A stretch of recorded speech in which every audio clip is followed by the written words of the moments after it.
Hi everyone, welcome to Pens and Needles. My name is Erin and today I wanted to show you how to make some cute little notes that you can send out of pumpkins. Fall is in the air, so I thought it would be a fun little project. For today's activity, what I've got are a paintbrush, some fountain pen inks. Now fountain pen inks in general are water soluble. I have two water soluble ones here. I also have a pigment based ink which is suspended particles, so this one is going to have more of a permanent effect, right? It's going to be difficult to wash out of your paper. I've got some Tomoe River paper cut into half lengths,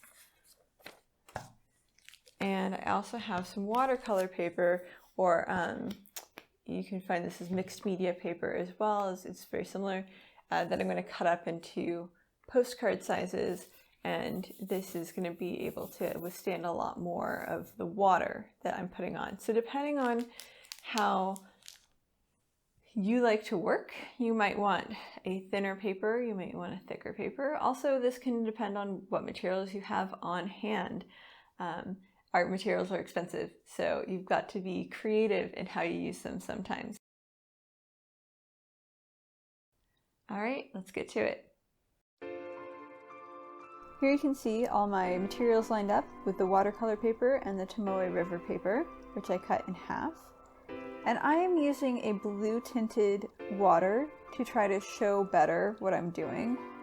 First, I'm just painting these wedges, and I really am adding a lot of extra water. So as much water as you can physically get on your paper. That will help the ink to spread.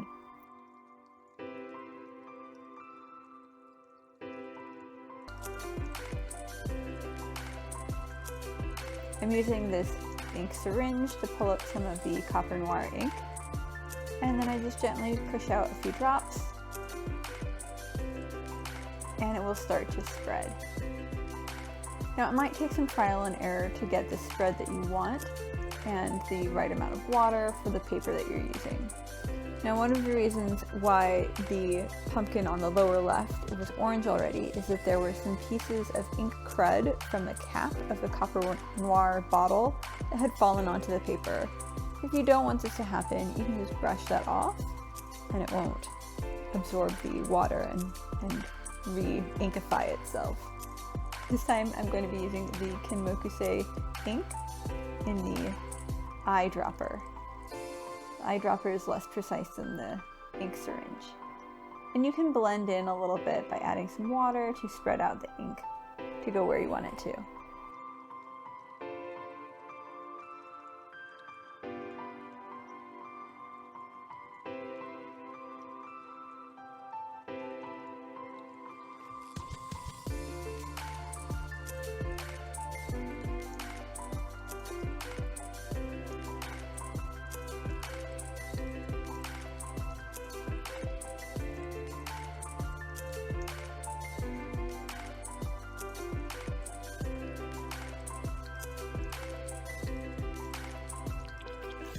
And here I'm just adding a little acorn.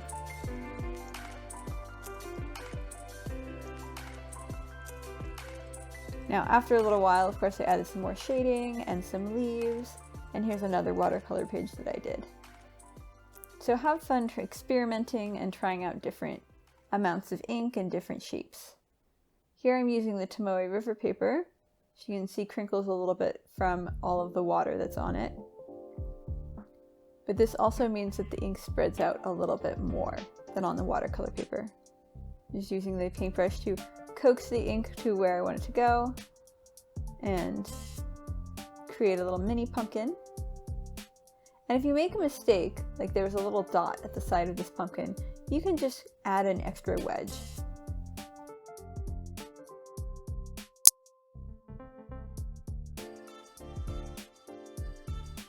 Right, here I'm trying to make some leaf shapes. Now I'm not a leaf shape expert, but you can see I'm trying to make these points, and just like before, add a bunch of extra water and the ink should spread.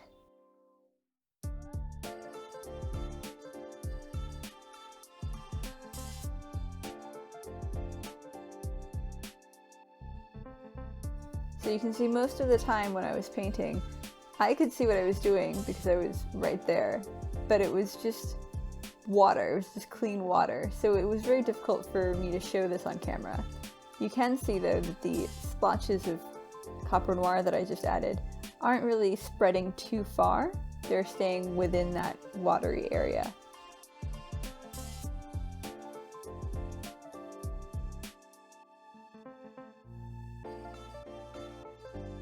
I found that I liked the simpler shape of these tall leaves a little bit better than the sort of sycamore or maple leaf that I was going for.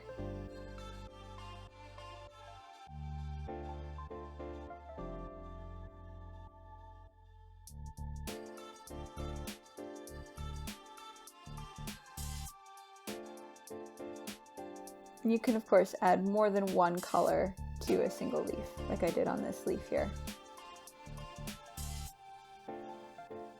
Now one thing that you might want to try doing is creating a wet border and then bringing the water just close enough to touch the ink, and the ink will spread in the water. This is basically what you're doing by creating a wet surface first, but having the ink already on the paper can give you a little bit more control.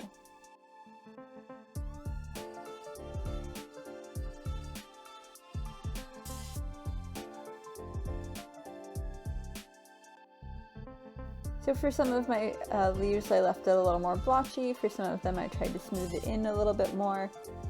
I like the different effects. I think that the splotchier look really mimics how leaves appear when they're turning brown.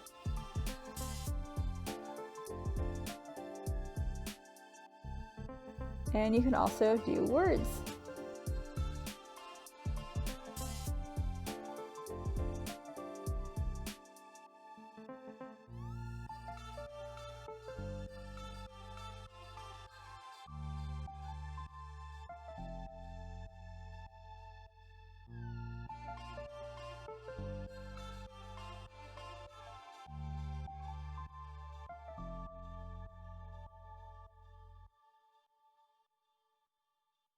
Okay, so you can see that we made a bit of a mess, but that's okay. That's part of the fun of this project. One of the reasons I love having multiple pieces of paper spread out while I'm working on this is that you can move some of the ink from one place to another. There's less pressure if you make a mistake, and it's a lot more fun. Also, with any kind of watercolor, you're usually waiting a little bit of time for something to dry before you go back over and add a bit of extra texture and depth. So by having a bunch of pieces going at the same time, you can be working on something while you wait, and then kind of go in a circle, if you will. So by the time I'm done like painting my next pumpkin, the first pumpkin that I made, I can come back to. It's a little drier and I can play with it some more.